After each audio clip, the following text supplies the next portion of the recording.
Okay, good morning, everybody. Welcome back. So here we go. So we're going to learn a little bit about the whys of Israel, and this is, to be honest, is a very difficult topic to start learning together because there's so many questions. How do you start and how do you end this particular topic is a question of great debate.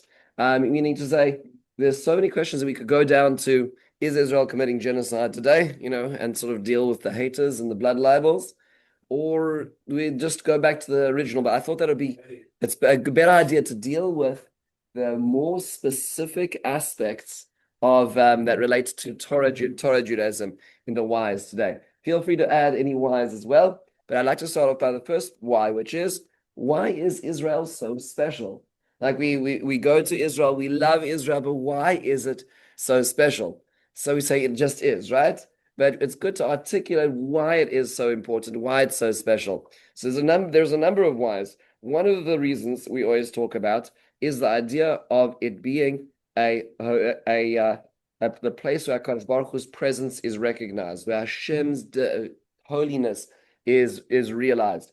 And this is interesting because, in a certain sense, part of this relates to Hashem imbuing Kedusha, but part of it relates to us making it the Holy Land as well. So, for instance, there were two times in Jewish history where we sanctified the land of Israel. It was what's called Kidsha Rishana, that was the times of Yeshua ben Nun, and Kidsha Shnia, the times of Ezra HaSofer. And each of those had a different process. Interestingly enough, Kidsha Rishona, like Kidsha Velasid Lavai, the first holiness sanctity that we invested in the land of Israel did not continue. And interestingly enough, it's observed that that was because, fascinatingly enough, it was al yedei kivush, al yedei conquest. Conquest is something which is reversible.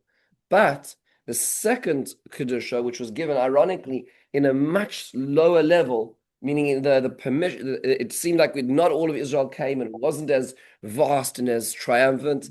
But Ezra was given permission by the owners of the land. That permission was not to be revoked necessarily, and so in Ezra and his cohort, it's described in the Gemara in Shavuos how they would go around the city of Jerusalem, re-sanctify that kedusha, Kidsha La'asid, which is why there's still holiness today, which is why, as an example, you're going on to Harabayas, so the areas nearby, one has to be very careful.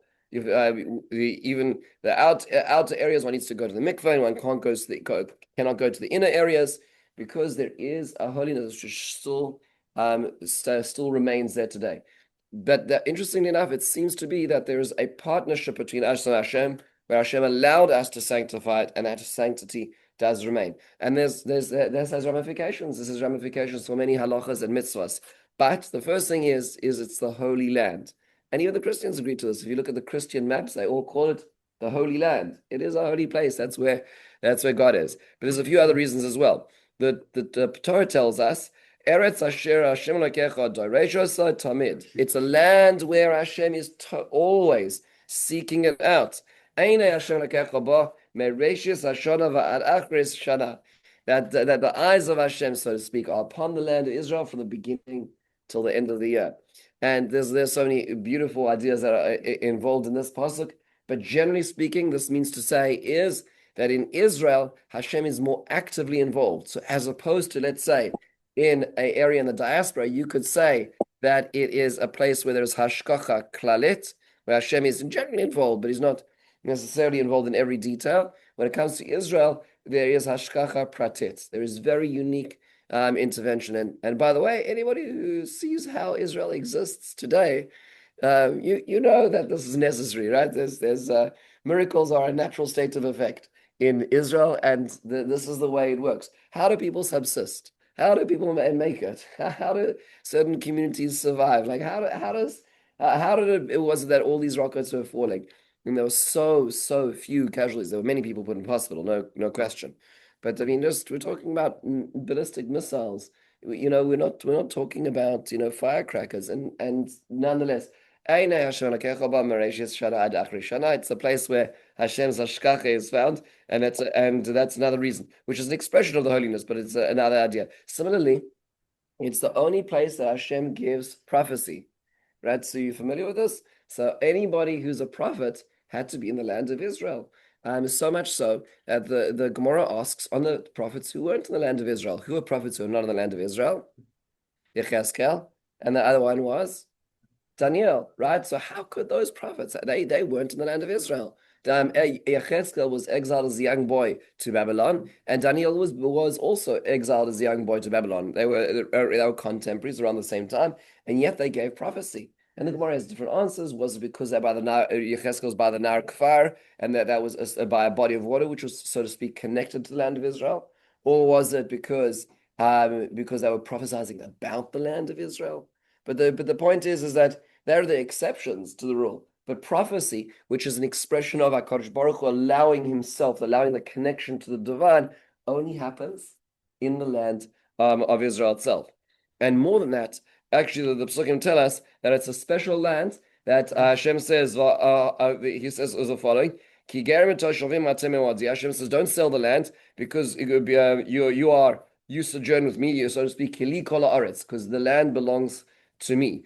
And the Ramban explains on this. The Ramban in the just that we just read at the end of Parshas Achrei Mos describes that when the nation of Israel will sin with immorality and there'll be sexual impropriety in the land, HaKadosh Baruch Hu says Vatitma Oretz v'Yifkod Avono Aleh V'Takia Oretz. The land will vomit you out. You will be exiled if you act in such a way. And the Ramban says, "Ichmira kasav ba'arayot ba'avura oretz shetitma bohen v'takina fashos asos." Hashem's going to allow the land to spit us out. He says, why? He says because every other land in the world, HaKadosh Baruch Hu appoints agencies to deal with, right? So Hashem has a spiritual agency, so to speak. It's proprietor, it's spiritual manager, where all the energy goes through to that land. When it comes to the land of Israel, Hashem says, I don't have an agency. I'm dealing with it directly. And there's a greater spiritual sensitivity. So if you're acting in a way which is not appropriate, then the land's going to not abide by that.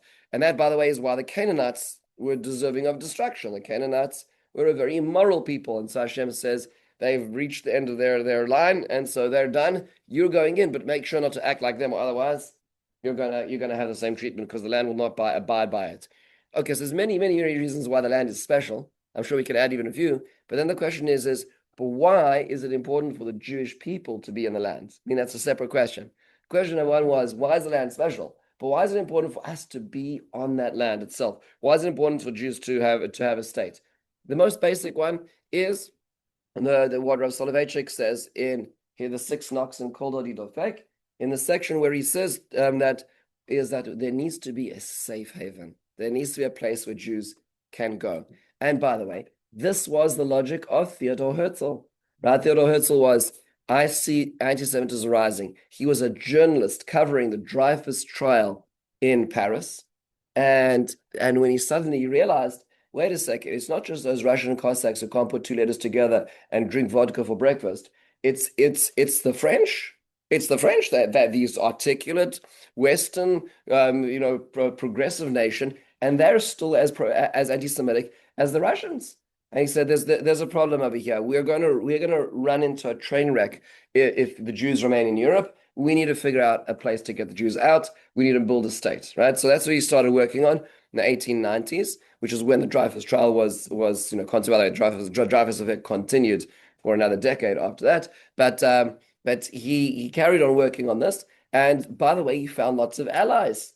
Right. So, interestingly enough, a lot of the very right-wing, crazy anti-Semites themselves supported this notion because they just wanted to get rid of the Jews. Meaning, like if you read about all the Western European, conservative right-wing crazies, they was like, yeah, get the Jews out of here. We don't want the immigrants spilling over from Russia. And so, like, let's send them away. So they were also proponents for this. They weren't thinking about a safe haven. They were just thinking about the immigration issue. But interestingly enough, from our perspective, the most basic thing is a safe haven. The problem is if that's all it is, then Uganda might be the solution too, right? So it wasn't really Uganda; it was British East Africa, because it was a colony on the East African starboard, and the English said, well, maybe it's a little bit of a problem. Maybe we'll go send them to East Africa, and it was a significant suggestion. So much so at the World Zionist Congress, there was a vote, which was a very close vote, which was, do we take the land in East Africa, which is less contentious, and just have a safe haven? and just cut our losses and like let's get out of this, get out of the burning inferno of Europe. And many people supported that idea because on the most basic level, the land of Israel is meant to be a safe haven. But if that's all it is, then you can understand why there's a lot missing, right? And in fact, if you remember President Obama's speech when he came to Cairo, do you remember this? So he came to Cairo University. If you read, there's an excellent article in the Atlantic by what's the name, Goldberg, it's Andrew Goldberg, who wrote about Barack Obama's foreign policy about Israel, his hopefulness to resolve the things and trying all these things and realizing he's not going to make a difference, and then sort of just circling the wagons to get a legacy move with the JCPOA. But it's very interesting. At the beginning, he was like, he goes to Cairo and he's trying to bring the two sides together. So in his lecture, if you listen to his lecture, he says the Arabs are going to have to recognize that Israel deserves a land because they went through the Holocaust, and this is a place that they need to be safe, which is the stupidest thing to say, of course, because what he's saying essentially is that our claim to the land is because of the Holocaust in Europe. And so the Arabs, the response to that is, we don't care. Like, you figure out your problems in Europe, right? So meaning, but on the most basic level is what Obama was doing was he was scratching the surface of our claim to the land, which is because it's a safe haven, right? So he's saying that's our claim to the land. That is a starting point. That's a very important starting point. We do need a safe haven because, as is evident anywhere else in the world, when the Jews were persecuted, there was nowhere to go and nobody cared, right? So the Jews need a safe haven. That's the most basic thing. And this is what Soloveitchik observes in his essay called The Real Effect. But there's more than that as well. And that is, we need to start at the beginning. It's not just a safe haven, it's the promised land. Right? Let's think about this for a moment. The first thing we hear about is Avraham Avinu is told. He is told in Ur Kasdim and again in Haran, Lech lecha me'aretzecha me'ladcha el ha'aretz asher ara'eka, and I'm going to make you into a big nation, and you're going to be a blessing. And those who bless you will be blessed, and those who curse you will be cursed. And I'm going to make you into this large nation in this land. Does he know where he's going? He doesn't know where he's going, but it's the promised land. And in case you think that Avraham Avinu didn't get the point, there's the Bris Ben Absarim, which according to many actually occurred before even Lech Lecha, where HaKadosh Baruch Hu has this vision at night where he's promised the future, and he says, I'm going to give you this land, I'm going to send you to exile, bring you back to this land, and make you into a nation here. And the promise is repeated. It's repeated to Yitzchak, and it's repeated to Yaakov many times. And even when Yaakov is on his way down to Egypt, it's repeated to him.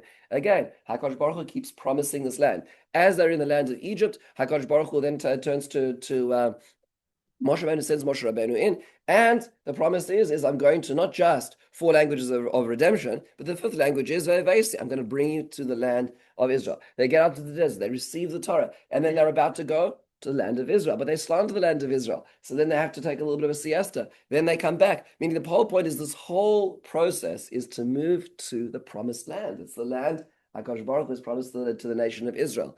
And even when we don't warrant it and we get exiled from it 2 times, we're always returning to it. It's the land of promise, which is why it turned from being a promised land to being a homeland. And this, by the way, is very clearly recognized if you read the language of the Balfour Declaration. So in 1917, on the 2nd of December, when the letter from Lord Balfour turns to Lord Rothschild, and he says the following: His Majesty's government views with favor the establishment in Palestine of a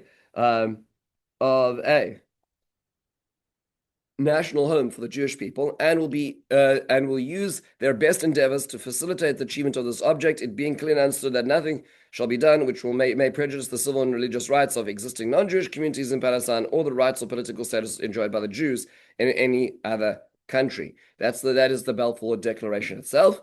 And he does not say, I'm creating a place that's safe for Jews. He said a national home. Because yes, he also read the Bible, right?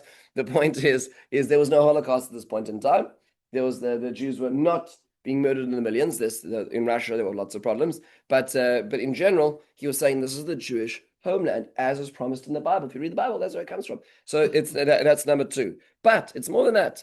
It's also a place where we keep Torah and mitzvahs as well. So, for instance, the Gemara tells us in Ksuvos Daf Kuf Yud Amud Aleph It says that a person should live in Israel because a person who lives in Israel is like a person who has a God. A person who lives in Chutz La'aretz is a person she'eino Eloka. Right? So that means, so what does that mean precisely? So there's lots of explanations of this. The Gemara's question is this literal? It seems to be not, but it is a place that where we keep mitzvahs. Do you know how many mitzvahs are specifically land dependent? Meaning dependent on the land of Israel? So it depends how you count on the Daraisa, Darabon, but on the Daraisa level, there's around 30, right? So for instance, Truma Gedola and Trumas Maisa, right? So give the gifts to the Kohanim. Then is Maisa Rishon, Maisa Sheni, Maisa Ani, right? These are all dependent on the land of Israel. That's 5.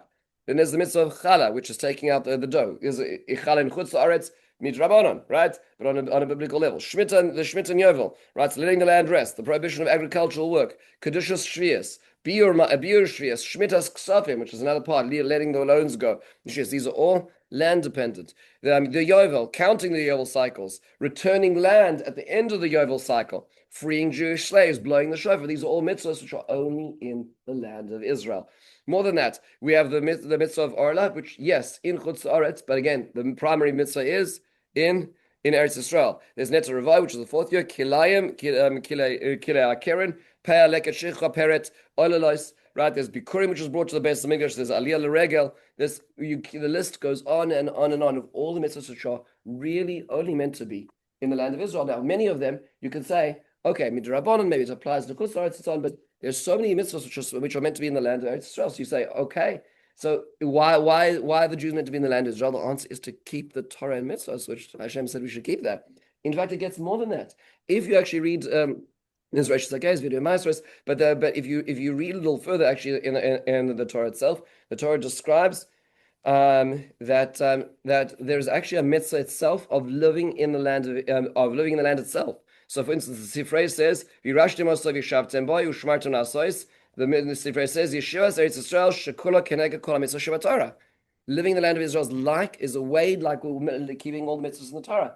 That could be because all the mitzvahs you can do, but I think it sounds like inherently itself is like all the mitzvahs in the Torah. In fact, there are only 2 mitzvahs which involve every aspect of one's life, and that is being in a sukkah and living in Israel, where even my average drinking or walking is considered a mitzvah. There's no other mitzvah like that, right? My entire body is subsumed in the experience of the process itself. So much so that the Gemara says in Ksubas again, Kufyur Aleph, walking in the land of Israel is considered a mitzvah. It's like you get Olam Haba for walking in the land of Israel. So and by the way, in Israel, you get to do a lot of walking. Right? There's lots of opportunities to do this mitzvah. There's nothing more dear to me than going to Israel and walking to the Kotel and back from wherever you are in Yerushalayim.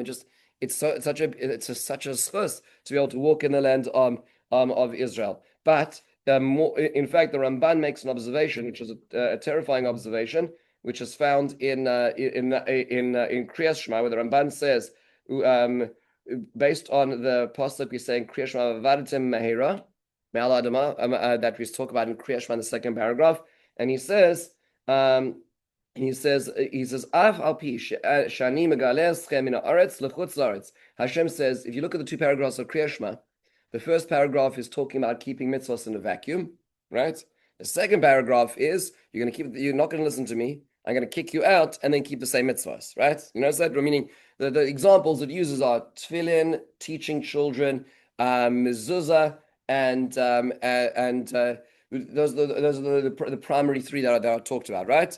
Ukshartem ois, and ukshartem and uksartem mezuzah zecher, right? So those mitzvahs are repeated in the 1st and 2nd paragraph of Kriya Shema. The 2nd paragraph repeats them after Va'avadtem Mehera, after leaving the land.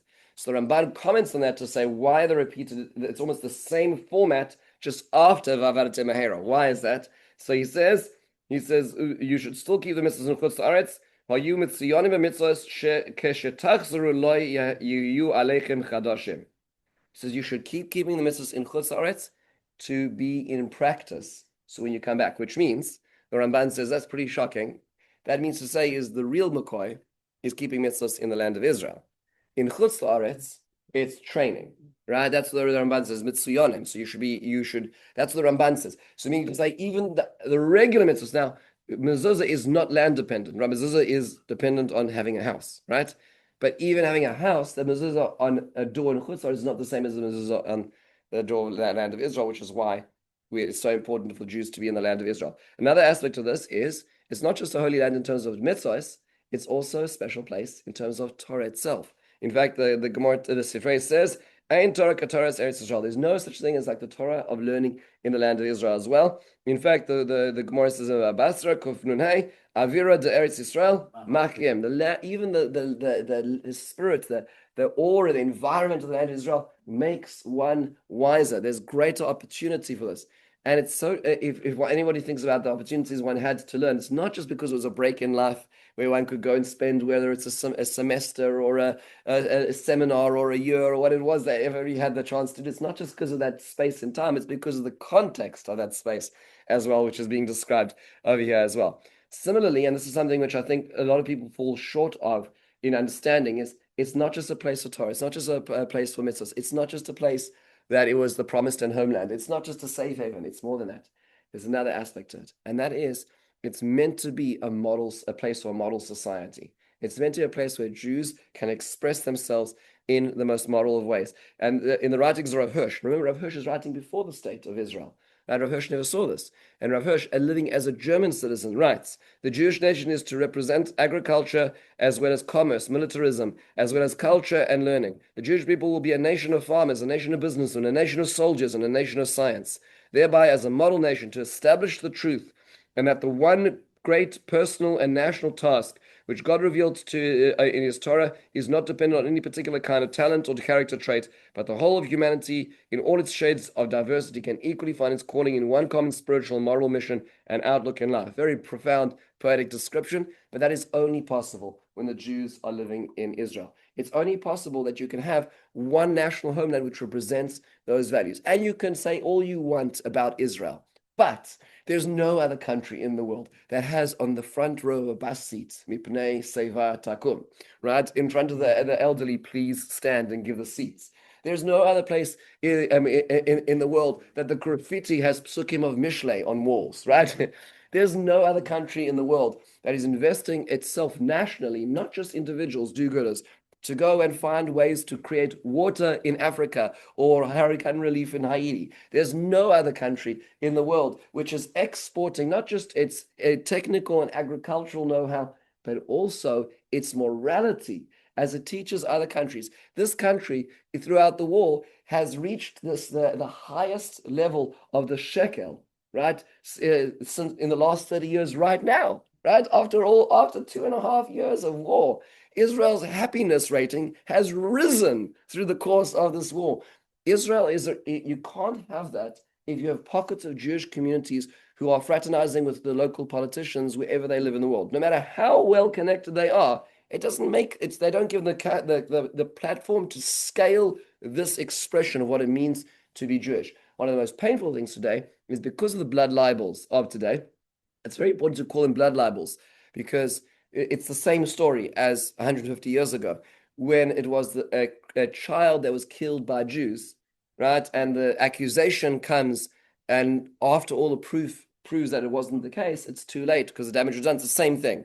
Jews are baby killers, right? It's the same thing, just on a grander scale, right? So unfortunately, that also has grown on a scale. So it's very painful for that. But we should not forget that there are many other people who actually have common sense and are not necessarily buying the nonsense that's being put out about genocide and all this nonsense. But that's why it's so sad. But the Jews expressing all these values on an international platform. I mean, Rav Soloveitchik would say, he wrote that he gets so much pleasure when he hears that the ambassador such and such made a statement to Israel, and Israel has yet to get back to them because they are still observing the Sabbath. Right? I mean, like it's Saturday that Israel's not responding. Now I don't know if that's true anymore, but there's such a power to the idea that it has a power to the fact that there's only one country in the Middle East which is truly multicultural. Right? There is only one country which allows the practice of all religions and allows anybody to come freely. And you can make as many accusations about what happened in Lebanon and a statue which was knocked over, but in the end of the day, Israel is the only country which allows the freedom of practice of Christians, as opposed to the other countries which pretend the Christians live in shelter, essentially in the minority. Let's move on as well. So this in terms of building a moral society, which is very profound. And this is what Yeshayahu talks about as well. Torah, the notion of this being the place, the center of what Judaism is supposed to be. But coming back to the beginning, because we need to end at the beginning, is you open up the first Rashi on the Torah. Rashi asks the question in the name of Rabbi Yitzchak, why did the Torah start with all the narrative? It could have just cut to the chase and started in Shmos Perikut Beis and talked about national mitzvahs, and let's go from there. We don't need all these. So why do we need this? And Rashi says, HaKadosh Baruch Hu says, I created the world, and I'm going to give it to the nation of Israel. So I'm going to tell you where this started, because I am the proprietor over here, and I am the one who gave it to the nation of Israel, which means it's not just all these we're called even technical, functional reasons. It's the spiritual destiny of the nation of Israel to be in the land of Israel itself. So there's a lot of beautiful facets to the land of Israel, but it's not enough. It's about why are we here as well. Now, why is it all three monotheistic religions argue over Yerushalayim? And the Kuzari writes in the fourth section, he says, Gam das sheba acharechem. Even the religions that will come after you, they're really going to look for truth, are going to give extra value to this place. They're going to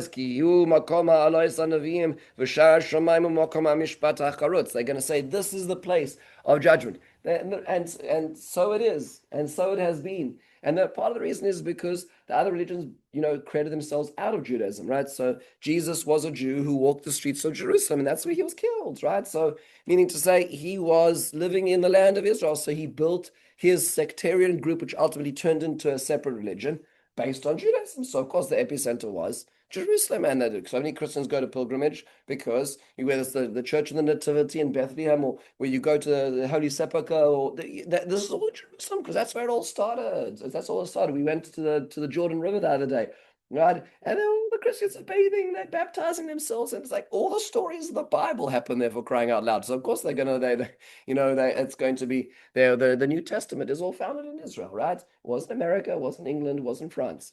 But then it's more than that. If you go to Islam, which is like very much a newcomer to the whole story, right? Because it's 600, I mean, it's just 1,300 years ago. It's like a hop, skip, and a jump back in history.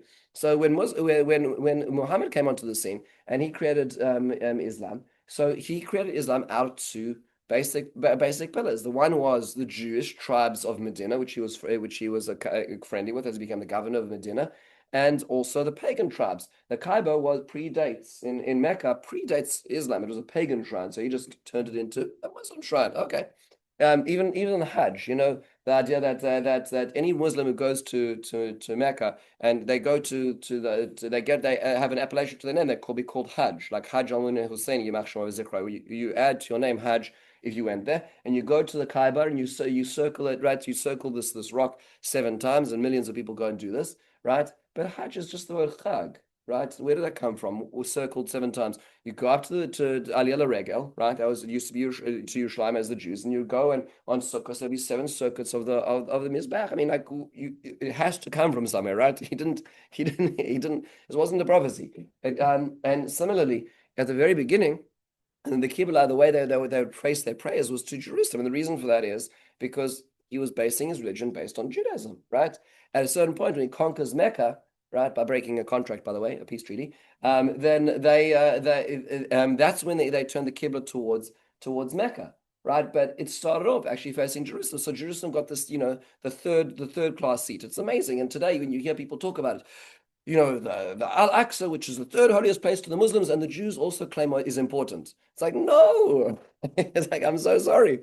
They got it from us, right? So, but nonetheless, so it makes sense that all of this is true. In fact, Jerusalem doesn't feature in the Quran at all. It doesn't appear at all in the Quran whatsoever. It later on becomes significant because just as a political tool, later on, as the Arab Spring, so to speak, conquers the Middle East. So the Omar the Caliph in Damascus wants to break away from the Caliph in Saudi Arabia, so he makes Jerusalem his capital, and so they build the mosque, which is fine, But just the point is that it became a political tool of importance rather than it was necessarily a religious tool of the realization. And in fact, the fact that everybody gets so excited about this is the greater proof of Judaism. This is a special place, right? Which seems to be the no, which seems to be the truth today as well. Now, why is it, if Israel was so important, why didn't the Jews come earlier, right? Why didn't the Jews come beforehand? Well, actually, let's do one step before that. Is how do we know, in fact, that how are we certain that this is in fact the same land? Meaning, maybe everything up to now I've said is true, right? So maybe all this thing is special, but maybe we're wrong. Maybe it's Madagascar. Like, like maybe we just got it wrong. Maybe it's Tanzania. Like maybe it's a different country and we just got it all wrong. So the reason why we know that's not true is because the Muslims and the Christians don't think so either, right? Meaning everybody thinks this is the right place. You try to put up a camera on the Har HaBayis and you could create world riots, right? So everybody else thinks this is the right place. So we don't need too much proof.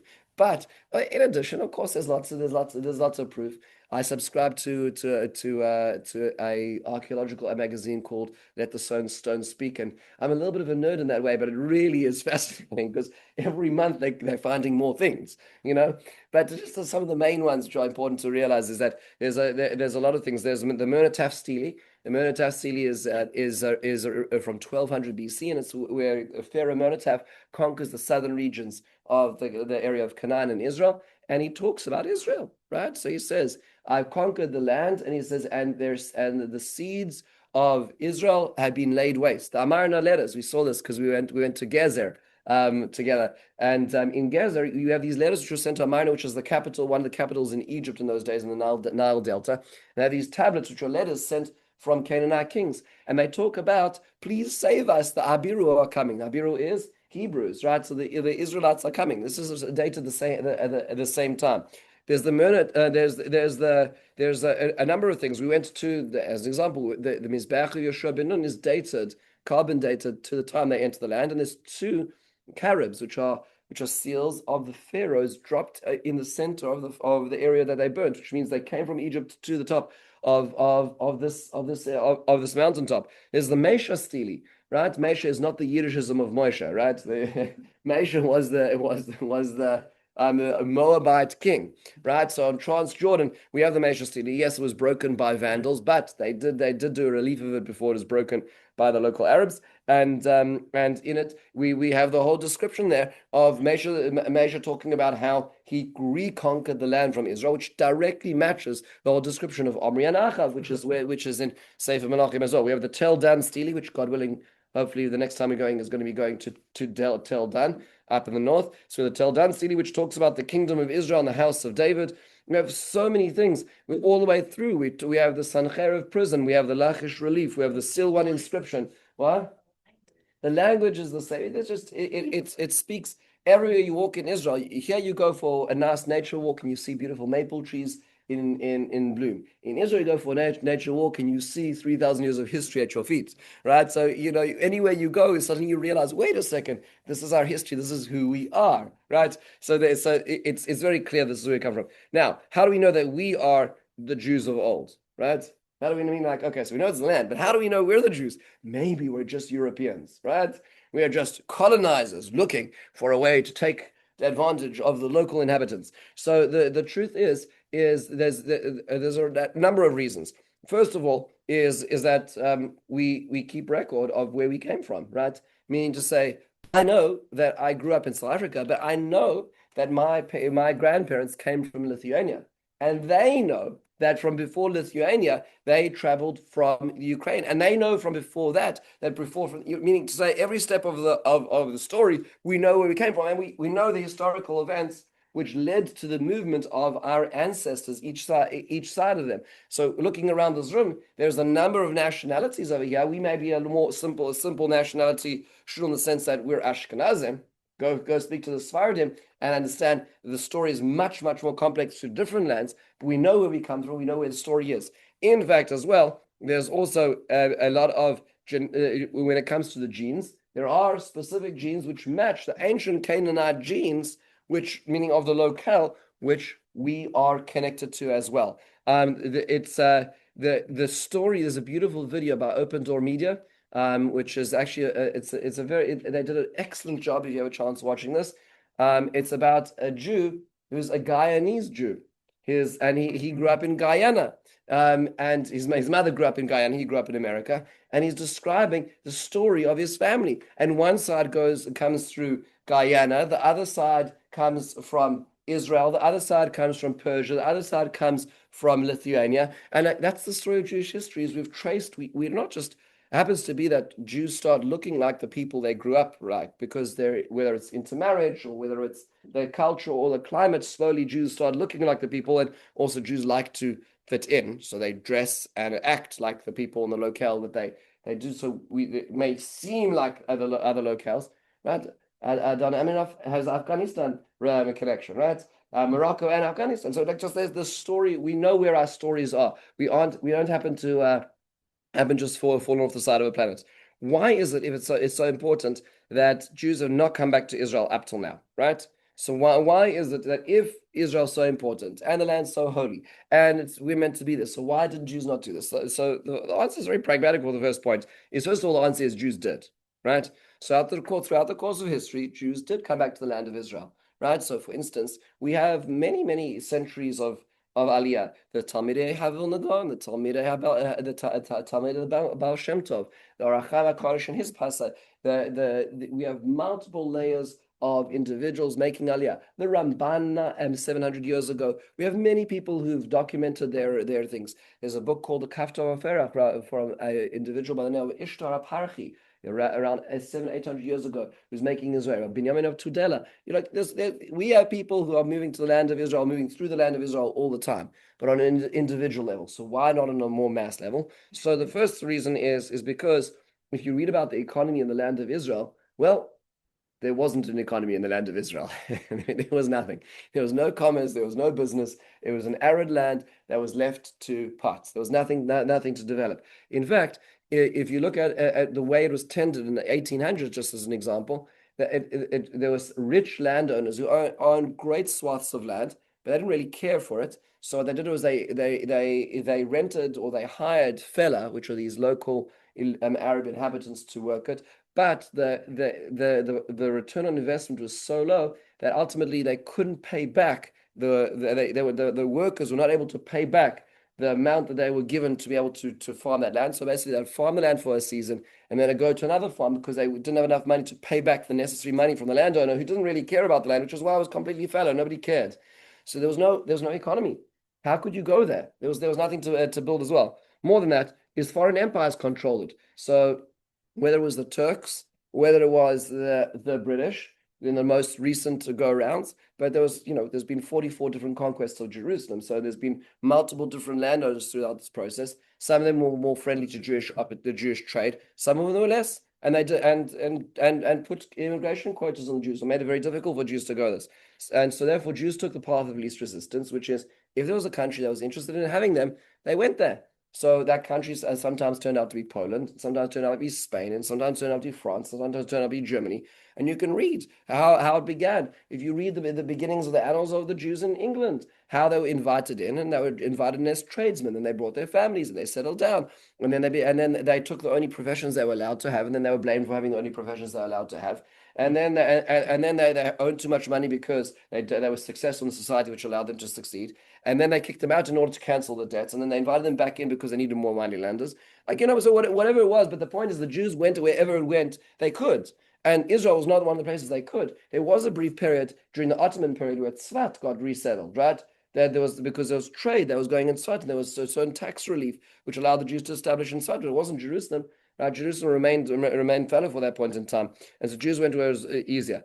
Only till recently, the modern Zionistic movement in the 1800s and expedited things where people said, look, we got to get out of Europe. We got to move back to our homeland. And the Holocaust and the expulsion from all Arab lands may expedite this process. But it wasn't suddenly as if Jews decided they needed to colonize an area in the Middle East just to make it difficult for local Arabs. This was in fact a precipitation of many centuries, and now the opportunity availed itself. And by the way, when the Jews came there was nothing there. There was nothing to talk about. The land that they got, they didn't steal land, they bought land. They didn't buy land from the local Arabs, they bought lands from the owners, the landowners. And they bought the worst land first because they didn't want to displace the local fella. right? They only started buying land afterwards from the local Fed, and all of it is documented. In fact, just a fun fact, the city of David today, called which is Ir David, is now, if you read the Arabs, Silwan, and it's inhabited by Arabs for so long. It wasn't inherited by any Arabs. It was owned by the Rothschilds. We have the deed of sale. They bought this. He bought this in the 1800s. He owns the entire area. When the Jordanians conquered it, then they just allowed Arabs to make houses. So all those people saying, oh, houses, they're falling apart because they're making a tunnel. Those people are people who put their houses illegally on top of land which wasn't theirs, which we have the deed for by Baron Rothschild from the 1800s. So I mean, like, just to understand, these were owned lands, right? Even in as an example, there's two areas of Jewish settlement now on Har HaZeisim, Malaya Zitim, and across the road, I don't remember the name of it. Well, these were originally deeds of Yemenite Jews from the 1800s. They had these. The land was bought, but when we bought it, there was nothing there. We killed ourselves. Yeah. Two things. When I was in law school, I remember learning the conflict. There were two things. One is that the British double promised them. This whole story of Lawrence of Arabia committing to the Arabs so that they would be friendly towards the British as they moved onto the land for the mandate. Mm-hmm. So that was one, the conflict. The second thing is what you just said is actually law to this day. In other words, Baron Rothschild owned the land, but if he allowed squatters to stay there for a certain period of time, say the squatters, that means, and they didn't kick them off, nor did they tell them not to. They didn't put a fence or something to prevent them. As squatters, they have right. And to this day, I mean, I'm working with a whole bunch of clients who neglected their apartments in Israel. Squatters moved in. They have problems. After a certain period of time, it's just theirs. You're 100% right, and that is a fair point. At the same time, is the reason why the squatters were closed. It was under Jordanian occupation, so it wasn't as if the owners of the land had the opportunity. The Jews were not allowed across the Jordanian border on pain of death. So the Jordanians wanted it more. And therefore the Israelis who wanted it more should have the equal claim to. Right, so but pointing out that it has to go both ways. But you agreed, and that these are significant things. But the presentation that for centuries people lived here, it's not true. It's just not true. We have pictures of what Ir David looked like beforehand. But coming back to your point, which I think speaks to the next point, which is the spiritual answer. Why is it that Jews did not move here? So there's political, financial, economic reasons, but there's also spiritual reasons as well. The Gemara tells us in Ksubas, and I want to come back to this to exactly your point. The Gemara in Ksubas tells us Kufyud Aleph and Aleph. Rabbi Zera says, it says, Rabbi Zera, Havi Kam Mishtametz Minei de Rav Yehuda, de Baal Emes like Eretz Yisrael. So Rabbi Zera did not want to be seen by his teacher, Rav Yehuda, because he was moving to the land of Israel. Throughout the Gemara, you'll see sometimes called Rav Zera, and sometimes called Rebbe Zera. When he moved to Israel, the appellation changed to Rebbe Zera, right? So it used to be, so if you look at the different times in the Gemara in Ksubas Daf Nun Vav explains this about, right? There's a Rashi that explains this, but he's called Rebbe Zera and he moves to the land of Israel. So he's trying to move to go to the land of Israel, but he doesn't want to meet his teacher because he knows his teacher disapproves. Rabbi Yehuda said that anybody who moves from the land of Babylon to the land of Israel transgresses a prohibition. It says, Hashem said, you are going to stay in Bavel until the day that I bring you out, says God. And Rabbi Zera, I will be Klei Sharis. If that's referring to the Klei Sharis, it refers to the implements in the Beis Hamikdash. Does not refer to the people. Which is so the word says, what did Rabbi Yehuda? What does Rabbi Yehuda say? So he says, he says there's a shua. You're not allowed to come out. What is that shua? It's the Gemara says in the name of Rabbi Chanina, shalosh shuas lama. There are three shavuos that are mentioned in the pasuk in Shir Hashirim. Number one is Achash shelo yalu Yisrael b'chama. One is the nation of Israel should not ascend en masse. Number two is V'achash yishvei HaKadosh Baruch Hu es Yisrael shelo yimredu bo mosalam. The nation of Israel should not rebel against the international powers. V'achas, number three is Shishpia HaKadosh Baruch Hu es al-goyim. Hashem took an oath for the nations shelo yishtabdu bohen b'Yisrael yoser midah, that they should not take advantage of the nation of Israel, persecute the nation of Israel. These are what's called the Shalosh Shavuos. And in fact, this is the topic of the book written by the Sadmei Rebbe, Rabbi Yael Moshe. The first section, there's three sections of his book. The first is called Shalosh Shavuos, and it's in that section where he makes the observation that this is binding, and our prognosis in Galos is not to move to the land of Israel. This is not just pragmatic. This is spiritual. It's halachic that we bavela yuval, you brought to Babylon, and you stay in Babylon. You don't come out until I bring you out. And in fact, there's it's halachically inadequate to go against the nations of the world. So much so, and he writes extensively on this topic. So much so that the Satmar Rebbe said the Holocaust was an outcome of transgressing this. Meaning to say is the Zionists were angering the world, and they transgressed what international law and all the riots that led up to it in Palestine. The Holocaust was an outcome of us not doing this correctly. Right, so just understand the gravity of this. And there are many Udeime who belong in that camp as well. However, just to understand on the other side, spiritually of this topic, why is this? Why is it that today we aren't as concerned about this? So a number of things is first is this Gemara is not paskind in halacha, which means there are two different types of Gemara. There's what's called agada and halacha. Agada is philosophical importance, matters of philosophical importance. There's matters that are normatively binding. This does not appear in any halachic material. It does not appear in the Mishnah Torah. It does not appear in the Shulchan Aruch. So it does not make its way to normative practice. That's number one. So many say it is agada, important, but it's not halachically binding. Moreover, in fact, even the Rambam in Izigeres Teiman says this is considered derech mashal, right? So he specifically says about this as well. Similarly, many Mefarshim on the Gemara, that Flora of Horowitz points out this is limited to Bavel. And that's what the pasuk says, Bavela yuvo v'shama yihiyu. The limitation is leaving Babylon back to the land of Israel. Maybe that's referring, in fact, to the Churban Bayis Rishon. Maybe it's not referring to the Churban Bayis Sheni because that wasn't what the topic was itself. In fact, the Rav Chaim Vital says it had a statute of limitation of 1,000 years.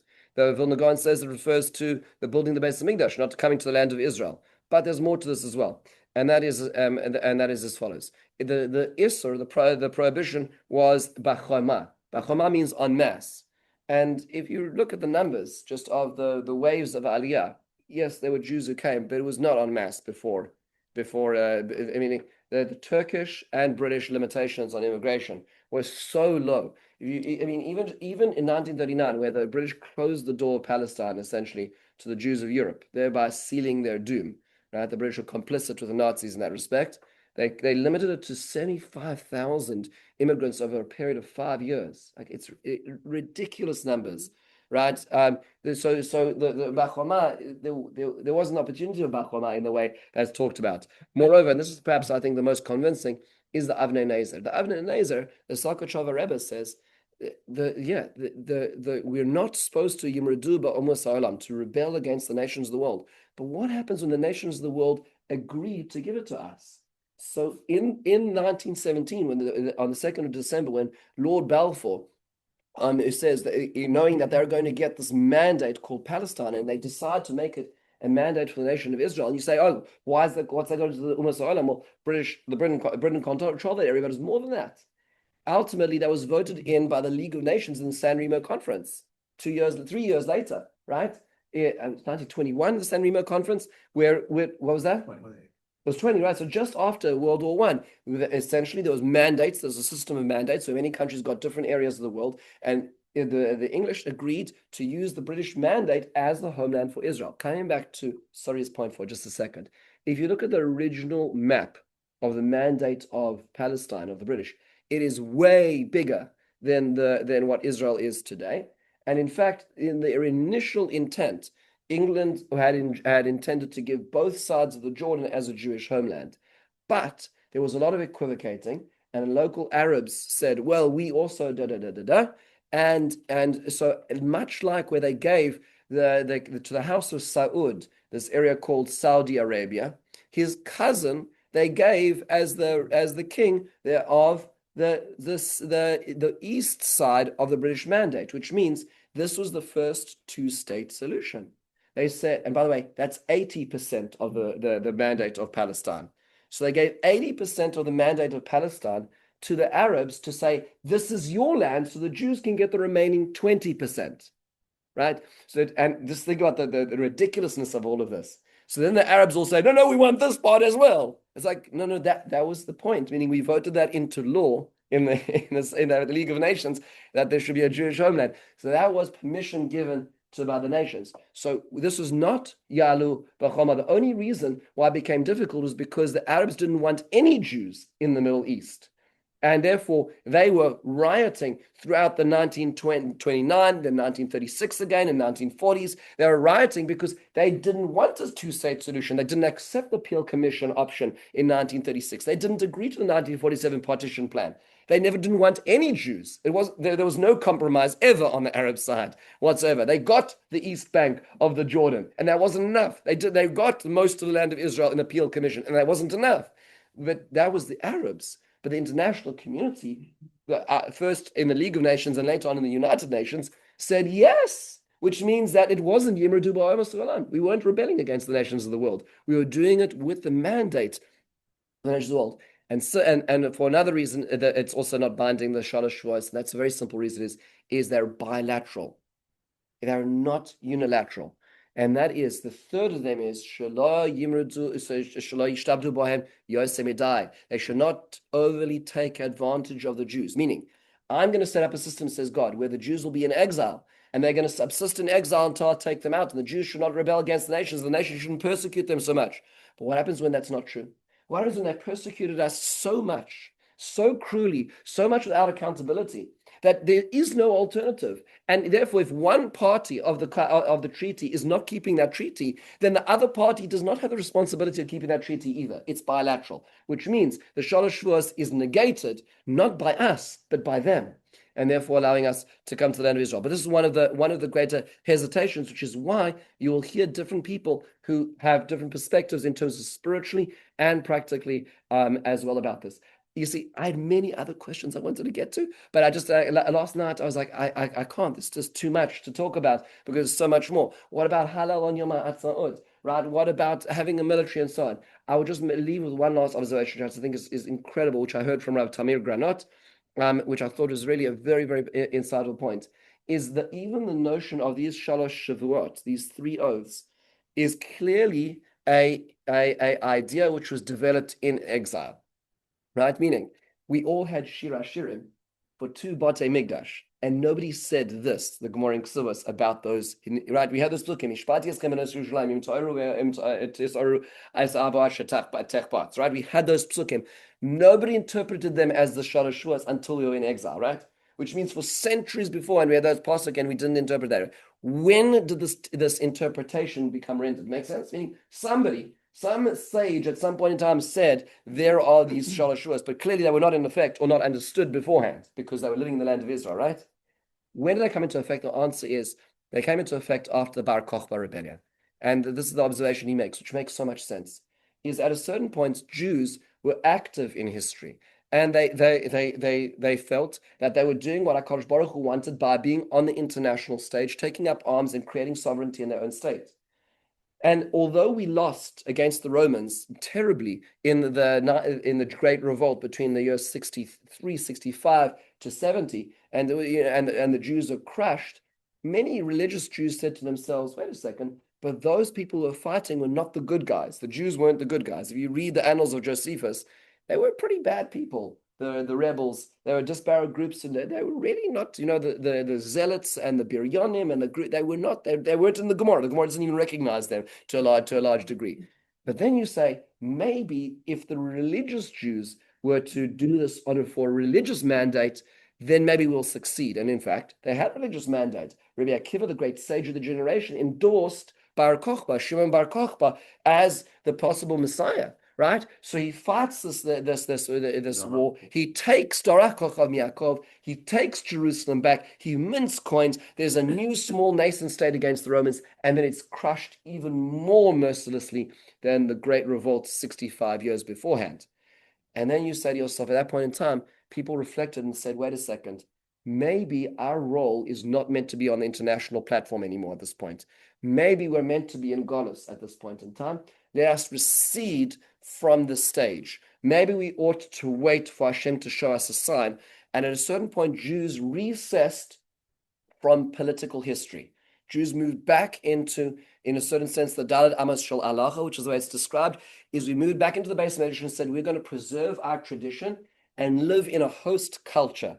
And they fortified themselves and prepared themselves, and to a large degree succeeded in for 1900 years doing that.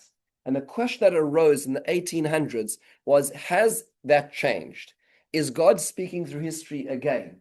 Do Jews have the right and responsibilities to start being actors on the stage of the world again? Or are we still in the shadow of Bar Kokhba? Are we still in the shadow of the dangers that it took to act on that stage? That question is what plagues, we forget the non-religious Jews, but the religious community is split around this question, is do we have an active role in history anymore? And I think that history has paskened. And so it doesn't make it, we don't have to imagine too much more, but that is the debate which we're seeing expressed today. Anyways, Rabbi, so thank you so much for coming. I hope you have an amazing day.